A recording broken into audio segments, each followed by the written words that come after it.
Revise करे थे ना, तो हमने क्या बात की थी? हेलो।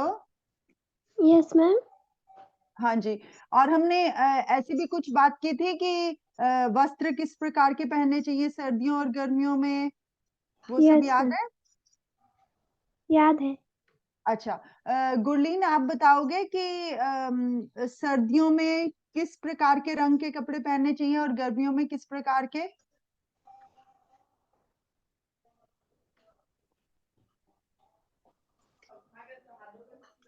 मैम मैम सर्दियों में हमें काले रंग के कपड़े पहनने चाहिए और गर्मियों में हमें चिट्टे रंग के कपड़े पहनने चाहिए। शाबाश। दिया, ऐसा क्यों है? मैम सर्दियों में अगर हम गहरे रंग के वस्त्र पहनेंगे तो गहरा वो उस तरह का रंग ऊष्मा को शरीर के अंदर से जाने नहीं देगा।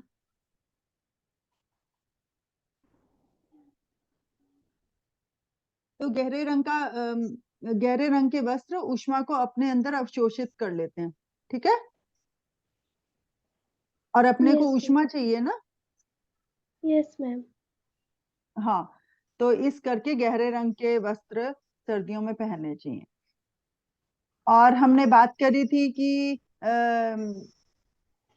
एक मोटा कंबल आपको ज्यादा सर्दी से बचाएगा, आपको अधिक गर्मी देगा, या उतनी ही मोटाई के अगर आप एक मोटे कंबल की दो परतें बना दो, दो पतले पतले कंबल बना दो, वो ज्यादा आपको गर्मी देगा?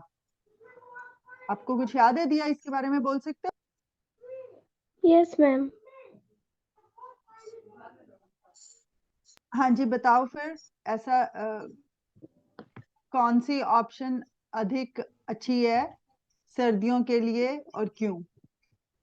मैम सर्दियों के लिए दो मोटे कंबल मतलब दो पतले कंबल सही है, क्योंकि उनके बीच में वायु रहती है और वायु ऊष्मा का कुछ अलग है, तो वो ऊष्मा को बाहर जाने नहीं देती है और उसमें जो छिद्र होते हैं वो एक दूसरे से ढक जाते हैं।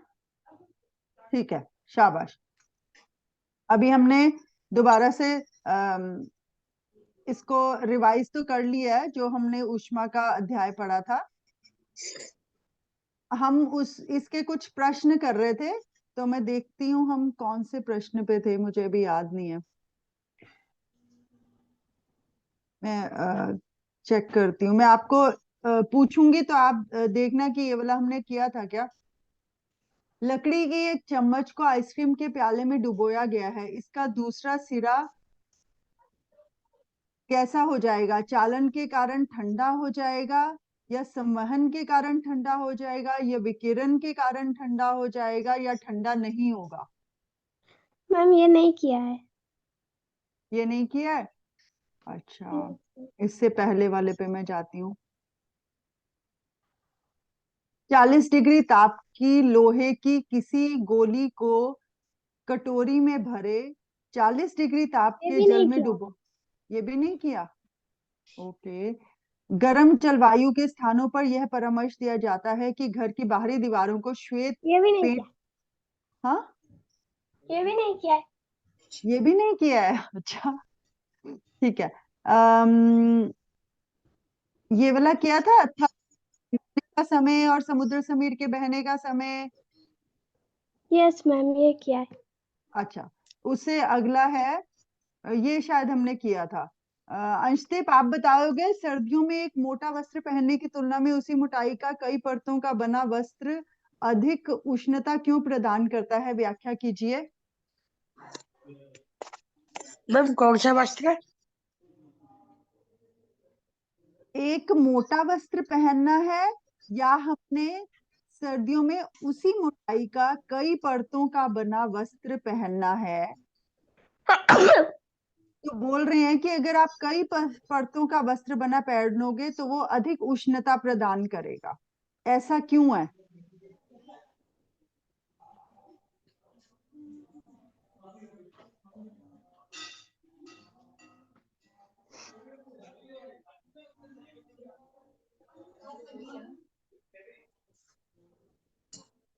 गुरलीन, आपको याद है इसके बारे में?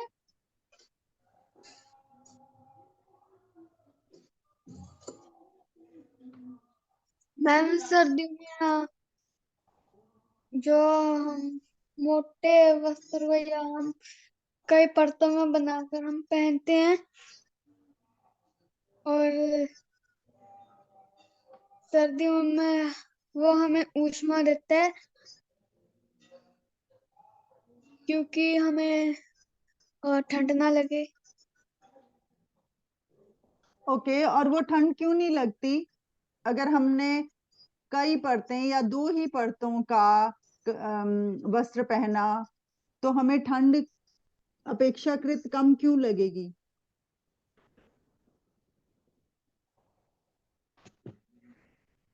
क्योंकि इसके कारण हमारे शरीर में ऊष्मा हो सकती है।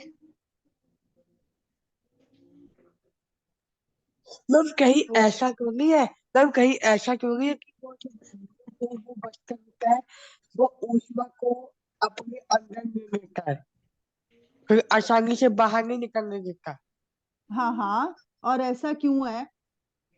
दो परतों के बना जो कंबल होता है या दो परतों का बना वस्त्र है, उसमें क्या होता है बेटे? परतों के बीच परत, पता है ना आपको क्या होती है? Layers, yes ma'am. है ना? तो दो लेयर्स, जैसे आपने दो पतले पतले स्वेटर डाले या एक मोटा स्वेटर डाला, तो जो दो पतले पतले स्वेटर हैं उनके बीच में हवा होती है। हमें पता नहीं चलता क्योंकि बहुत ही छोटी सी लेयर है, बहुत ही पतली सी लेयर है, पर उनके बीच में भी हवा फंसी होती है। और वो जो हवा है वो ऊष्मा की कुचालक है, तो वो ऊष्मा को बिल्कुल बाहर नहीं जाने देगी, हमारे शरीर से ज्यादा दूर नहीं जाने देगी। पहले हमारा शरीर है, उसके ऊपर एक परत है वस्त्र की, उसके बीच में हवा है, उसके ऊपर दूसरी परत है वस्त्र की, और उसके बाहर एनवायरनमेंट है या हमारा परिवेश है या वातावरण है।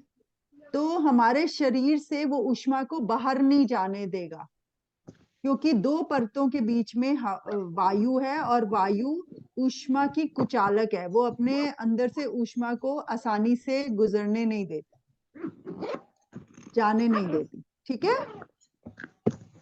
ओके, ये बात समझ में आई? यस। अच्छा, अभी अगला एक प्रश्न है। एक आपके पास पतीला है जिसके अंदर पानी रखा है, और उसके नीचे ये चल रही है, आग जल रही है। तो आग आपको पतीले को हीट दे रही है, ऊष्मा दे रही है। अब हमने इसमें बताना है कि इस सारे प्रोसेस में जब नीचे से आग जल रही है चूल्हे से, और पतीला है, पतीले के अंदर पानी है, और उसके अंदर उसका एक हैंडल भी है, पतीले के साथ एक हैंडल भी है।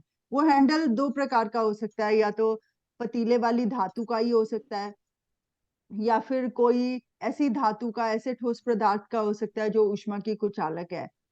इन सब में आपको क्या क्या लगता है, कहाँ कहाँ पे चालन हो रहा है, संवहन हो रहा है, और विकिरण हो रहा है ऊष्मा का?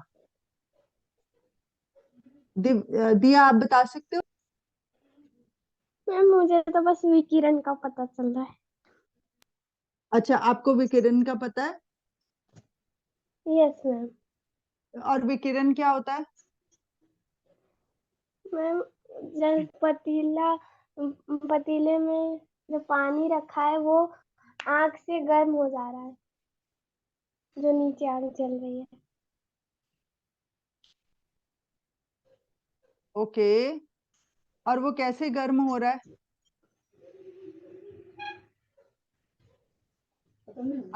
पहले पतीला गर्म हो रहा है, और फिर पतीले के अंदर पानी गर्म हो रहा है। Yes ma'am. अच्छा, और पतीले के नीचे एक लोहे की प्लेट भी है, ऐसे भी लगा लो। जैसे आपका चूल्हा होता है, चूल्हे के ऊपर ये होता है ना, जो चूल्हा बना होता है, चूल्हे के ऊपर भी तो लोहा लगा होता है ना, यस मैम। लोहा होता है, या फिर जो इंडक्शन की प्लेट्स होती हैं, पता नहीं वो आप लोगों ने कभी आपको उसके बारे पता है कि नहीं, तो वो बिल्कुल फ्लैट होती हैं, बिल्कुल फ्लैट होती हैं। तो वो सब आपको पता है कि नहीं, पर कहने का मतलब है जो पानी वाला पतीला है उसके नीचे भी एक फ्लैट धातु है, और उसके नीचे से आग जल रही है। पहले नीचे आग है, उसके ऊपर एक धातु है जिसमें ऊष्मा जा रही है, फिर उसके ऊपर एक पतीला है जिसके अंदर ऊष्मा जा रही है, और फिर पतीले के अंदर पानी है जो कि गर्म हो रहा है।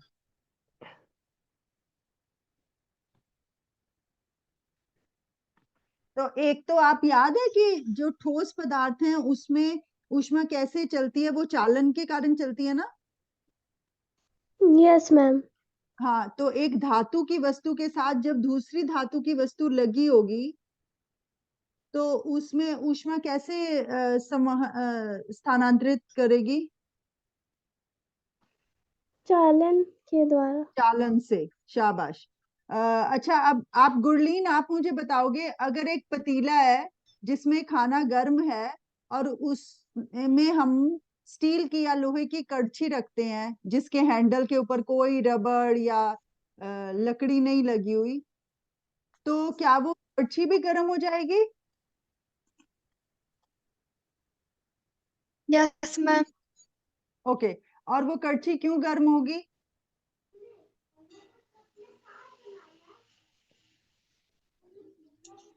क्योंकि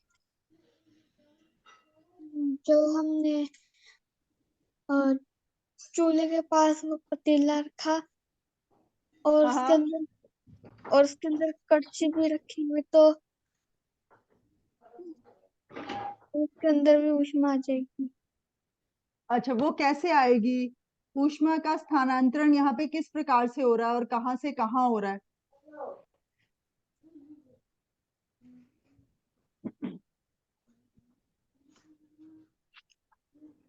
अंशदीप, आप बता सकते हो?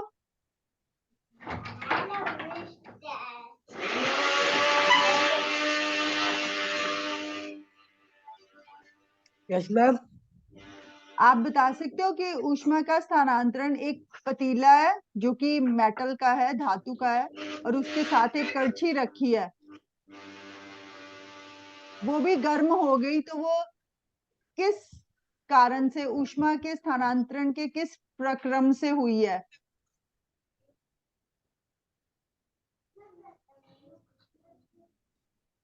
दिया, आप बता सकते हो? Yes ma'am.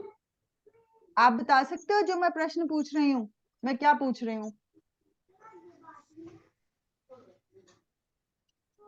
मैम आप, मैंने प्रश्न नहीं सुना। अच्छा, प्रश्न नहीं सुना। एक पतीला है, पतीले के अंदर पतीला बहुत गर्म है, अब उसमें खाना है नहीं है, पानी है, कुछ भी है, उसके अंदर बहुत गर्मी है पतीले के अंदर। अब उस पतीले के अंदर कड़छी भी रखी हुई है यस मैम। जो कि पतीले को छू रही है, पतीले के साथ लगी हुई है, पतीले को छू रही है। तो अभी जो पतीले की गर्मी है वो कड़छी के अंदर भी चली जाती है, वो किस कारण से जाती है? क्योंकि पतीले के अंदर भी जो ऊष्मा होती है, इसलिए गर्म ऊष्मा होती है। अच्छा, वो जा रही, ये किस विधि से जा रही है? चालन से, संवहन से, या विकिरण से? चालन से। चालन से, ठीक है। और पतीले के अंदर पानी है, वो किस विधि से गर्म हो रहा है? अंशदीप या गुरलीन में से कौन बताएगा?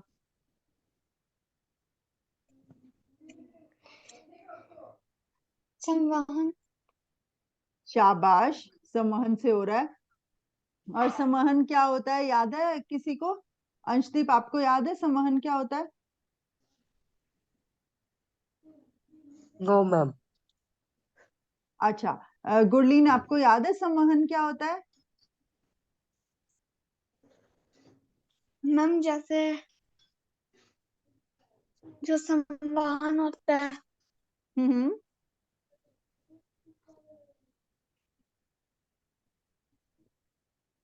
जैसे वो समुद्र समीर होता है और हम्म। वो दिन में ठंडा हो जाता है हम्म। पानी उसका, और जो थल होता है वो गर्म हो जाता है, हम्म। और रात के समय जो थल होता है वो ठंडा हो जाता है,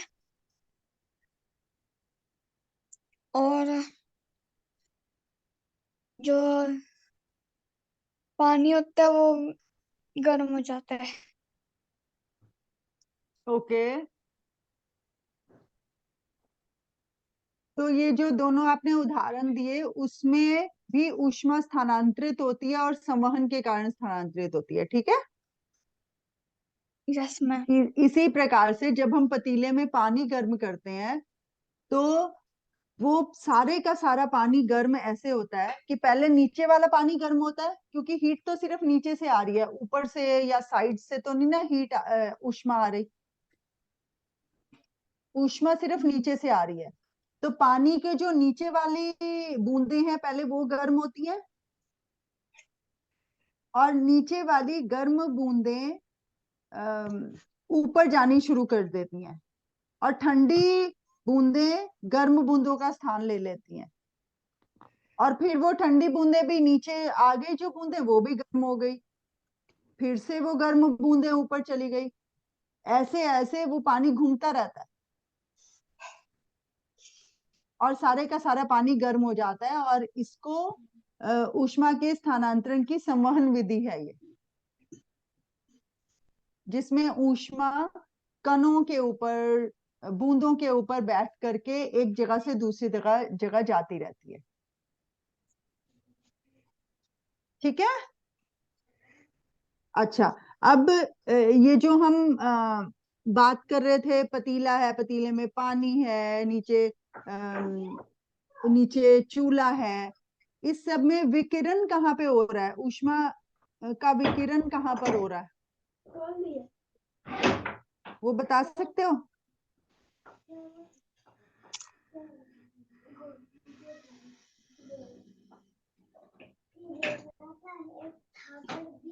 दिया, आप बता सकते हो?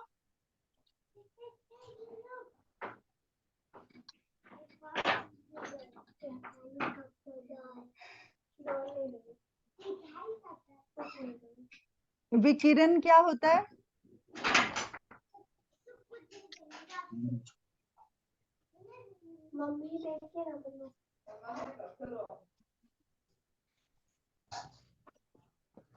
Hello, yes ma'am. विकिरण क्या होता है बेटे? मैम विकिरण वो होता है जो बिना किसी माध्यम से उसमें स्थानांतरित हो जाती है। अच्छा, तो जो मैंने आपको एक उदाहरण दिया था कि एक पतीला है, नीचे चूल्हा है, गैस चल रही है, पतीले के अंदर पानी है, ये सब में विकिरण कहाँ पर हो रहा है? मैम वो आग जो है वो बिना किसी माध्यम से पतीले तक पहुंच जा रही है। बिना किसी माध्यम से तो नहीं पहुंच रही आग, तो सीधा ही ये जो ठोस वस्तु है उससे कनेक्टेड है। यहाँ पे विकिरण ऐसे हो सकता है दिया, आपको पता है जितनी भी चीजें हैं वो अपने अंदर से ऊष्मा निकालती हैं। आपने रेडिएशन सुनी है कभी? रेडिएशन, हर एक चीज के अंदर से रेडिएशंस निकलती रहती हैं, यस किसी मैम। में से ज्यादा निकलती है, किसी में से कम निकलती है। किरणें, किरणें को रेज कहते हैं वैसे, तो विकिरण होता रहता है हर एक चीज के अंदर से, हमारे अंदर से भी ऊष्मा निकलती रहती है। तरंगे, तरंगे बोलेंगे ना। तरंगे, वेव्स, वेव्स हुई दीदी, तरंगे और चीज है थोड़ी सी। हाँ, तो हमारे अंदर से ऊष्मा निकलती रहती है, या फिर कोई भी चीज है उसके अंदर से ऊष्मा निकलती रहती है। और आपको पता है चीजें ठंडी कैसे हो, जो गर्म चीज होती है वो ठंडी कैसे होती है? आपने एक एक लोहा है, उसको आपने गर्म कर दिया, पर फिर जैसे तवा है, तवे को गर्म करा, फिर बाद में वो ठंडा कैसे हो जाता है?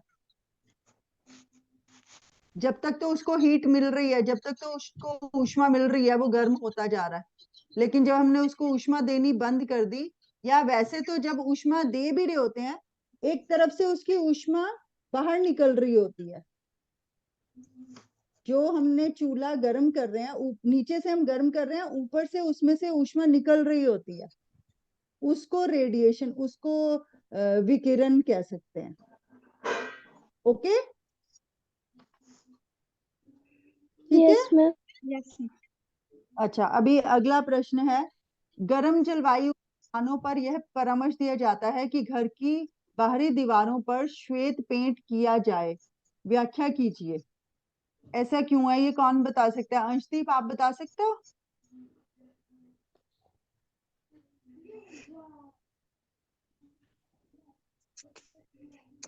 मैम क्वेश्चन रिपीट करना। गर्म जलवायु क्या मतलब हुआ उसका?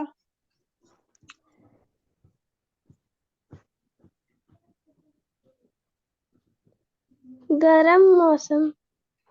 गर्म मौसम, ठीक है। वहां के स्थानों पर यह परामर्श दिया जाता है कि घर की बाहरी दीवारों पर श्वेत पेंट किया जाए। ऐसा क्यों है? क्यों हमें श्वेत पेंट क्यों करना चाहिए घर की बाहरी दीवारों पर? या हल्के रंग का पेंट क्यों करना चाहिए? हमें गहरे रंग का पेंट नहीं करना चाहिए। ऐसा आपको पता है क्यों है? दिया, आप बता सकते हो? Yes ma'am. अच्छा, बताओ। अगर हम हल्के रंग का पेंट करेंगे गर्म जलवायु वाले स्थान पर, तो जो हल्का रंग होगा वो ऊष्मा को बाहर, घर के बाहर जाने देगा, जो गर्म ऊष्मा होगी उसको। हाँ, वो ऊष्मा को अवशोषित नहीं करेगा, परावर्तित करेगा। अवशोषण और परावर्तन याद है, मैंने बॉल का एक एग्जाम्पल दिया था आपको, गेंद का। Yes ma'am. अंशदीप को याद है मैंने कैसे बताया था अवशोषण और परावर्तन?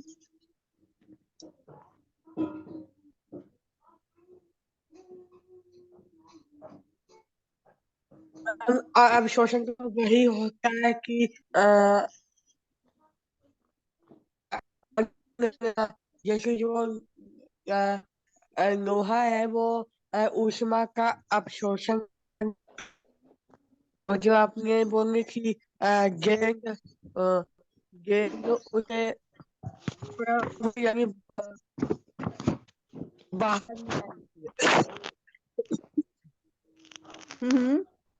हाँ, तो एक होता है अवशोषण, एक होता है परावर्तन। आपने अंग्रेजी में सुना होगा एब्जॉर्ब करना, किसी चीज को एब्जॉर्ब कर लेना और किसी चीज को रिफ्लेक्ट कर लेना, कर देना। जब सूरज की भी गर्मी हमारे ऊपर पड़ती है, तो हमारा शरीर सूर्य या हमारा शरीर या कितनी चीजें हैं पृथ्वी के ऊपर, वो सारी की सारी कुछ उसकी ऊष्मा को अवशोषित करती हैं, एब्जॉर्ब करती हैं, बाकी ऊष्मा को परावर्तित कर देती हैं, अपने आप अपने ऊपर से रिफ्लेक्ट कर देती हैं। ये हमने ऐसे बात की थी, क्या एक गेंद है, गेंद को मैंने दीवार के ऊपर फेंका और वो वापस बाउंस हो गई, वापस आ गई आपके पास, तो उसको रिफ्लेक्शन, उसको परावर्तन कहते हैं। और अगर गेंद जहां पे मैंने दीवार पे पहुंची, मान लो वहां पे एक कोई बैग पड़ा हुआ था या कोई ऐसी चीज पड़ी हुई थी जिसके ऊपर जाके गेंद वहां पे रुक गई, तो उसको अवशोषण कहते हैं। ऐसे ही ऊष्मा का अवशोषण हो गया, ऊष्मा को एब्जॉर्ब कर लेना। ऊष्मा का परिवर्तन हो गया, ऊष्मा को अपने पास टकरा करके वापस जाने देना। और जो सफेद रंग या हल्के रंग होते हैं, वो ऊष्मा का परावर्तन करते हैं। ऊष्मा को, चाहे उनके पास ऊष्मा आती भी है, अपने पास से टकरा के वापस जाने देते हैं, बहुत कम उसको अवशोषण करते हैं। जो गहरे रंग होते हैं, काले रंग, गहरे रंग, वो ऊष्मा का अधिक से अधिक अवशोषण करते हैं, अपने अंदर एब्जॉर्ब कर लेते हैं। वो कम रिफ्लेक्शन, कम परावर्तन करते हैं। इस करके सर्दियों, जहां पे सर्दियां हो, जहां पे ज्यादा ठंड होती हो, वहां पे दीवारों को गहरे रंग का या काले रंग का बनाना चाहिए, और जहां पे गर्मी पड़ती हो वहां पे दीवारों को सफेद रंग का बनाना चाहिए, ताकि ऊष्मा, जैसे सूरज की भी गर्मी पड़े तो ऊष्मा परावर्तित हो जाए। समझ आई ये बात?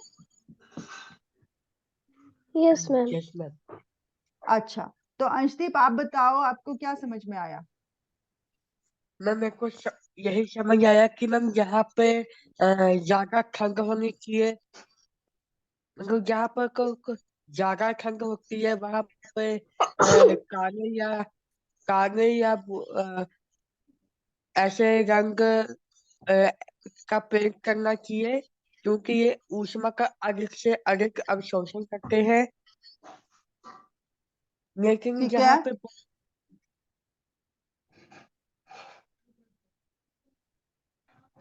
हाँ हाँ बोलते जाओ, ठीक बोल रहे हो। मैम जहाँ पर ज्यादा गर्मी होती है वहां पर हमें हल्के रंग का पेंट करना चाहिए, क्योंकि हल्का रंग जो होता है वो ऊष्मा को परावर्त यानी ऊष्मा को बाहर निकाल देता है। हाँ ठीक बोला आपने। और इसी प्रकार से हमें सर्दियों में गहरे रंग के वस्त्र पहनने चाहिए, और गर्मियों में हल्के रंग के हल्के या रंग के। श्वेत रंग के। ठीक है,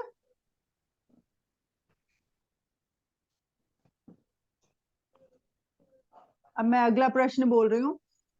30 डिग्री सेल्सियस के 1 लीटर जल को 50 डिग्री सेल्सियस के 1 लीटर जल के साथ मिलाया गया। ये बात समझ में आ गई? Yes ma'am. ओके, अब अंशदीप आप जवाब दोगे। मिश्रण का ताप क्या होगा? मिश्रण का ताप क्या होगा? इसकी 4 ऑप्शंस हैं। पहले वाला बोल रहा है कि मिश्रण का ताप 80 डिग्री हो जाएगा। एक डब्बे मैम में 30 पानी था। लीटर और 50 लीटर है ना? हाँ हाँ,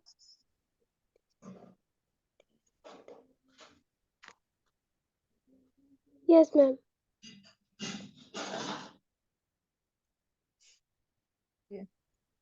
और दूसरा ऑप्शन है, जो मिला हुआ जल है उसका तापमान 50 डिग्री से अधिक लेकिन 80 डिग्री से कम होगा। तीसरे वाला ऑप्शन है 20 डिग्री हो जाएगा। और चौथे वाला ऑप्शन है कि जो मिक्स्ड वाला पानी है, जो मिला हुआ पानी है, उसका तापमान 30 डिग्री और 50 डिग्री के बीच में हो जाएगा।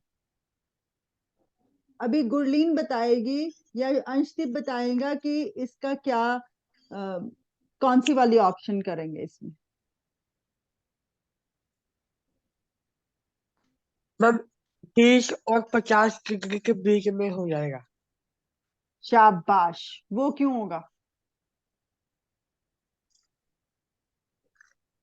मैम क्योंकि जब हम गर्म पानी में ठंडा पानी मिलाते हैं तो थोड़ा जो मान लो ज्यादा गर्म वाला पानी है उसमें हम उससे कम तापमान वाले पानी को मिलाते हैं, तो दोनों अ, मिलकर जो उनका तापमान होता है। बिल्कुल सही, बिल्कुल सही बोल रहे हो। तो उनका तापमान तो उसके बीच का हो जाएगा ना। Yes ma'am. ऐसा नहीं है कि वो कम हो जाएगा, ज्यादा हो जाएगा या सेम रहेगा, वो उनके बीच का हो जाएगा, गुनगुना पानी हो जाएगा। ठीक है, यस मैम। Yes ma'am. शाबाश। गुरलीन को ये बात समझ में आई है? Yes ma'am. अच्छा, क्या समझ में आया?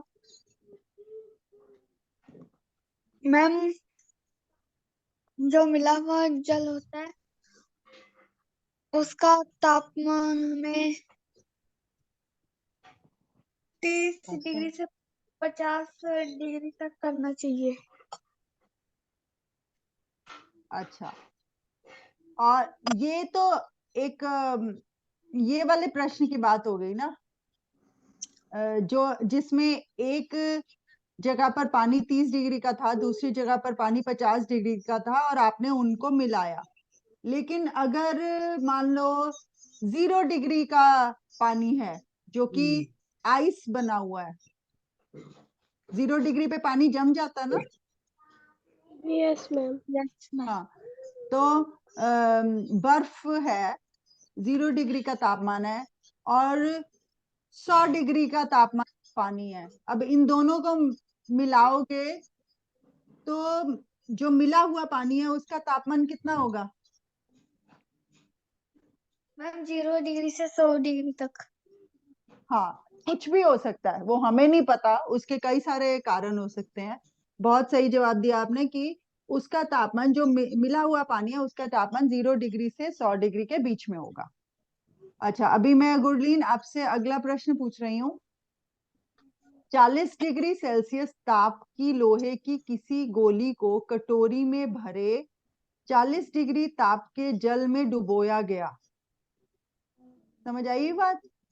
Yes ma'am. अच्छा, इस प्रक्रिया में ऊष्मा किधर से किधर तक स्थानांतरित होगी ये बताना है। उसके 4 विकल्प हैं। ऑप्शन को हिंदी में मैंने देखा, विकल्प बोलते हैं। उसके 4 विकल्प हैं। पहला विकल्प है लोहे की गोली से जल की ओर स्थानांतरित होगी ऊष्मा, ये पहला विकल्प है। दूसरा विकल्प है ना तो लोहे की ओर और ना ही जल से लोहे की गोली की ओर स्थानांतरित होगी ऊष्मा।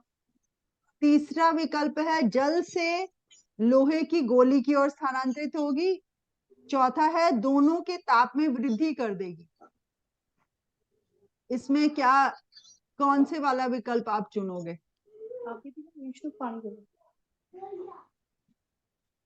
मैम फोर्थ वाला।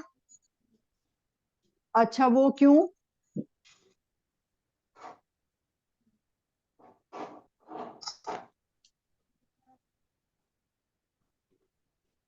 हमारा प्रश्न क्या था?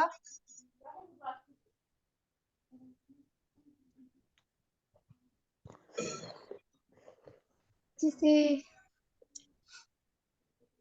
लोहे की गोली लोहे की गोली का तापमान कितना था? 40 डिग्री। ठीक है, और जल का तापमान कितना है? 40 डिग्री। दोनों ही 40-40 डिग्री के हैं। अब वो जो 40 डिग्री ताप की लोहे की गोली है उसको मैंने 40 डिग्री ताप वाले जल में डुबो दिया,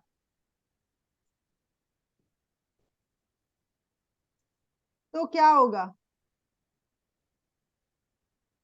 जो उसके अंदर वो ऊष्मा है और हाँ हाँ, वो स्थानांतरित नहीं हुई।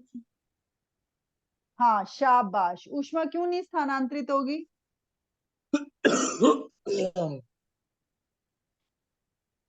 क्योंकि जो लोहे की गोली और पानी है वो दोनों नॉर्मल है। दोनों शाबाश, दोनों का तापमान सेम है, एक जैसा है। दोनों का ठीक है ना? 40 तक। हाँ, तो जब दोनों ही जगह सेम तापमान है तो ऊष्मा का एक जगह से दूसरी जगह नहीं जाएगी ना। No ma'am. यस। ठीक है, तो इसका उत्तर रहेगा ना तो लोहे की गोली से जल की ओर और न ही जल से लोहे की गोली की ओर ऊष्मा स्थानांतरित होगी। ठीक है, यस मैम। ओके। अच्छा, अभी आप लोग थक तो नहीं गए? थक गए? No ma'am. No no ma'am. Ma'am. अच्छा, थोड़े से और कर लें प्रश्न। Yes ma'am. Yes ma'am. चलो, ठीक है, ठीक है। अच्छा, अगला प्रश्न है लकड़ी की एक चम्मच को आइसक्रीम के प्याले में डुबोया गया। ठीक है, सुन रहे हो? Yes yes ma'am. इसका दूसरा सिरा कैसा हो जाएगा? लकड़ी के एक चम्मच को अगर हम आइसक्रीम के प्याले में डुबोते हैं तो उसका दूसरा सिरा क्या हो जाएगा? क्या इसमें 4 विकल्प हैं, इसमें भी वो मैं बता सकती हूँ। पहला विकल्प है चालन के कारण ठंडा हो जाएगा, दूसरा है संवहन के कारण ठंडा हो जाएगा, तीसरा है विकिरण के कारण ठंडा हो जाएगा, चौथा है ठंडा नहीं होगा। मैम चालन के कारण ठंडा हो जाएगा।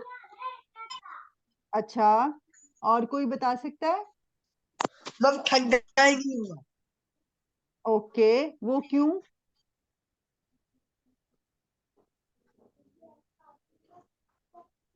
मैम क्योंकि मैंने ये इसका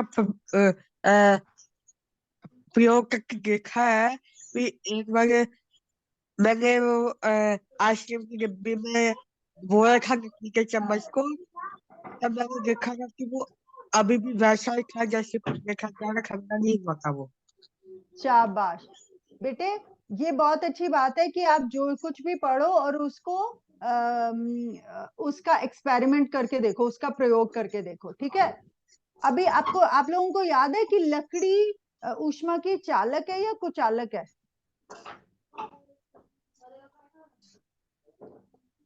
लकड़ी ऊष्मा की चालक है या कुचालक है?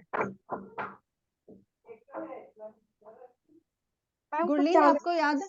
कुचालक है ना।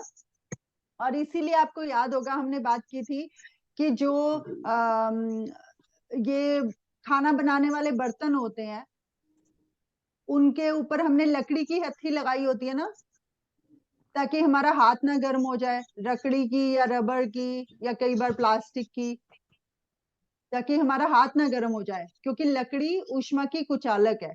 लकड़ी, रबर, प्लास्टिक ये ऊष्मा के कुचालक है। तो अब लकड़ी के चम्मच को हमने आइसक्रीम के प्याले में डुबोया है या किसी गर्म चीज में भी डुबोएंगे तो वो लकड़ी के जो चम्मच है उसके अंदर ऊष्मा या ठंडक कुछ भी वो नहीं जाएगा। Okay okay ma'am. हाँ, तो वो ठंडा नहीं होगा। गुरलीन को ये बात समझ में आई? Yes ma'am. क्या समझ में आया?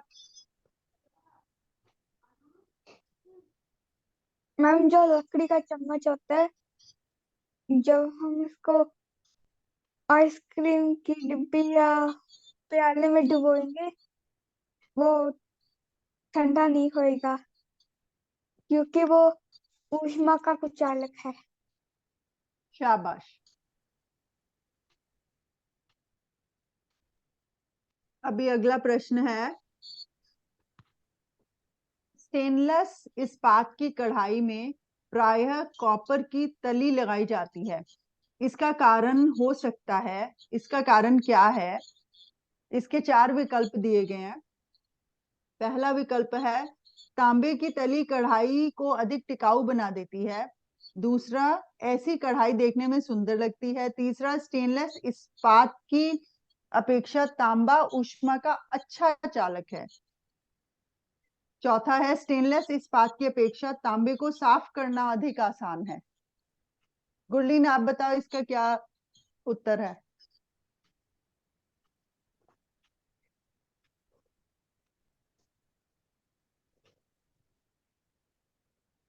मैम इसका थर्ड ऑप्शन होगा ना। अच्छा, क्या इस कौन से वाला ऑप्शन है, कौन सी वाला विकल्प है?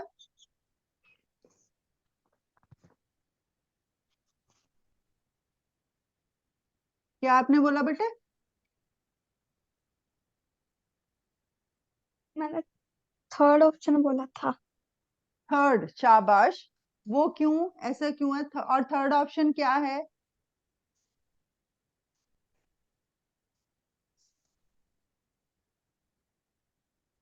थर्ड ऑप्शन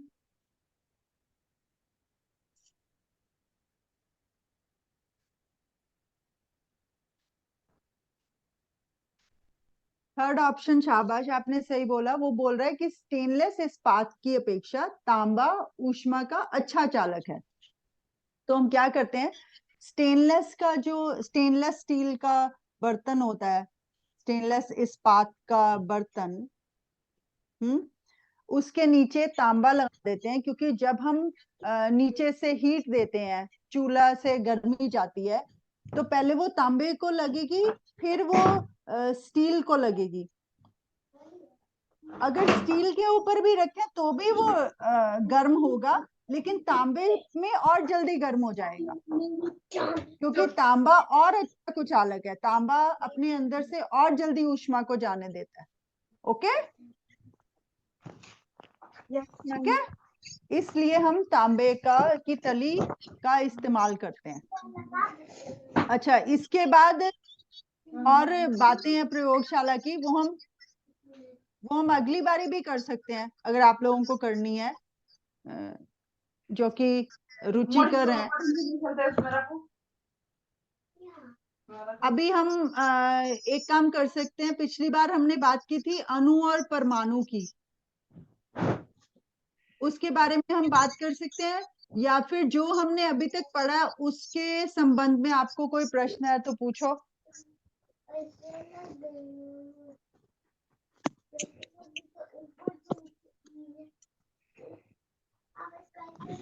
मैम हाँ जी, ma'am can I ask a question? हाँ जी, मैं कोशिश करूंगी बेटे जवाब देने की, बोलो। मैम एक सवाल है मैम, दो क्वेश्चन है मैम। हम्म मैम एक तो ये है कि वो जो रनर होता है, जब वो रनिंग करके ब- रुकता है, तो मैम उसे तेज की सांस, तो उसे लंबी लंबी सांसें क्यों आने लगती है? और मैम दूसरा ये है कि जब पहलवान लड़ाई करके वापस आता है, तो मैम वो हम्म बहुत ज्यादा गर्म हो जाता है, मैम ऐसा क्यों? हाँ, तो इसके बारे में बेटे हम थोड़ी देर पहले बात कर रहे थे ना। Yes ma'am. हाँ, तो वो ये बड़े अच्छे प्रश्न है। ये हमारा शरीर है, हमने एक दिन बात की थी कि प्रकृति अपने आप को संतुलन कोशिश करती है, और हमारा शरीर या जानवरों का भी शरीर, सारे जो शरीर हैं, जो भी सजीव वस्तुएं हैं, उनके जो सारे शरीर हैं, वो भी अपने आप को संतुलन में बनाने की कोशिश करते रहते हैं। इसको इक्विलिब्रियम कहते हैं। और मुझे इसका हिंदी में जानना पड़ेगा, मतलब होम्योस्टैसिस भी कहते हैं, होम्योस्टैसिस। अपना शरीर आपको होम्योस्टैसिस करता रहता है। एनीवेज, वो शायद मैं बहुत कॉम्प्लेक्स जा रही हूँ। आपने मुझे पूछा कि जब हम भाग के आते हैं तो हमें बहुत जल्दी जल्दी सांस लेने की क्यों आवश्यकता पड़ती है, यही पूछा था ना शायद पहला प्रश्न। Yes ma'am. हाँ, तो जब हम भागते हैं या बहुत एक्सरसाइज करते हैं, तो आपके शरीर को बड़ी ऊर्जा चाहिए, क्योंकि एक्सरसाइज करने में ऊर्जा लगती है ना, एनर्जी लगती है। Yes ma'am. हाँ हाँ, और जो ऊर्जा है वो कैसे फटाफट बन रही है हमारे शरीर में, उसके लिए हमें ऑक्सीजन चाहिए, यस मैम। है ना। तो जब हमें ऑक्सीजन चाहिए, और ऑक्सीजन हम कहाँ से लेते हैं, हम बाहर के एनवायरनमेंट से ऑक्सीजन लेते हैं ना। Yes ma'am. हम्म तो क्या होता है, जब हम एक्सरसाइज करते हैं तो हमारी बहुत सारी जो शरीर की क्रियाएं हैं वो तेज हो जाती हैं। सांस लेने की क्रिया, क्योंकि आपके शरीर के एक एक सेल क्या कहते हैं, सेल पता है क्या होता है? कोशिका।